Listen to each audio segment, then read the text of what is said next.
Hello friends, welcome to Barcelona channel. A few days ago, the friendly match El Clasico took place, and since the composition of both teams will be similar in the next season, I want to analyze this match for you in this video.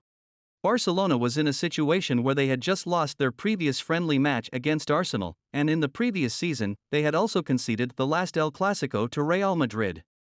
Barcelona started the game with a 4-3-3 formation, with Pedro playing as a winger on the left side and dropping back to help the midfield whenever they had possession. This allowed them to have more ball possession against Real Madrid, who played with a 4-midfielder formation. The midfield duo of Gundogan and Pedro did well in the first half, creating attractive opportunities whenever they made direct passes. One of these opportunities led to Barcelona's first goal.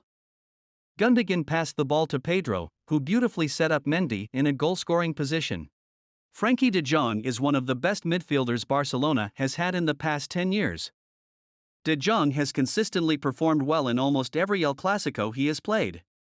The next influential player is Riqui Puig. When this player was recruited, many doubted that he could have an impact in the attacking phase like Busquets. However, when Barcelona has players like De Jong, Pedri, and Gavi, they don't necessarily need an attacking midfielder like Puig. Instead, they need a defensive midfielder who can strengthen the midfield, a role that Puig has performed well, allowing De Jong, Pedri, and Gavi to operate more comfortably in the forward lines. This is similar to what Casemiro does for Toni Kroos and Luka Modric. Now let's move on to Real Madrid. After their main striker Karim Benzema's departure and the uncertainty surrounding the arrival of Mbappe, Ancelotti doesn't have many options. He can either stick with the same formation as last year, which is a 4-3-3, or change the lineup and play a 4-2-2 to accommodate the €130 million signing, Bellingham.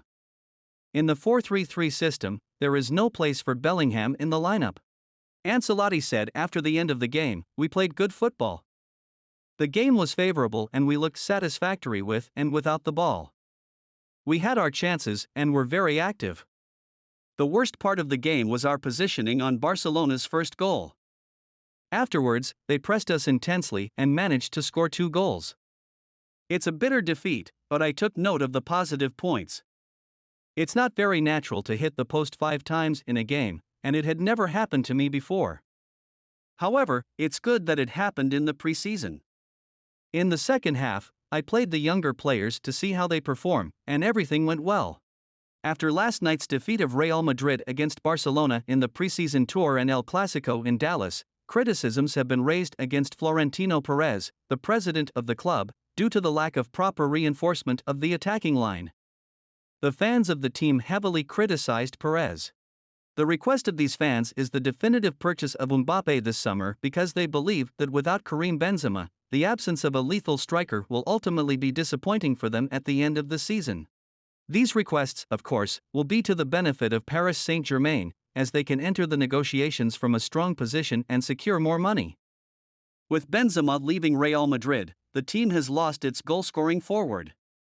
Although after the good results of this team and scoring 5 goals against Milan and Manchester United, no one really thought much about the absence of this player. But in the match against Barcelona, Real Madrid's severe weakness in scoring became evident, and once again, all the fans' attention turned to Kylian Mbappe. Although Carlo Ancelotti insists that his team is complete and does not need another player, the defeat in El Clasico will force Real Madrid's management to react to this issue.